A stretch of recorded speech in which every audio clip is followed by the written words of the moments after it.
Guys, আপনারা কেমন আছেন? আশা করি ভালো আছেন। আপনাদেরকে এখন দেখাবো, আমরা কক্সবাজার থেকে সেন্ট মার্টিন দ্বীপে যাচ্ছি, যাওয়ার উদ্দেশ্যে রওনা হলাম। আমরা কর্ণফুলী শিপে উঠলাম। এই শিপটি 8:30 থেকে এখান থেকে রওনা হবে এবং এখান থেকে যাত্রী প্রায় দুপুর 2টা বাজবে।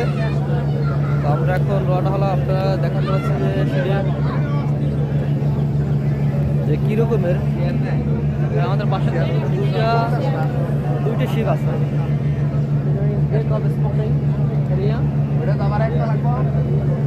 আর এটা হচ্ছে কর্ণফুলী শিপই, অনেক বড়।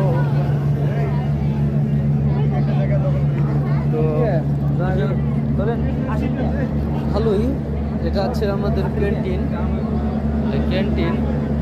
এই কর্ণফুলী শিপের আমাদের আরও পাশে আছে কয়েকটি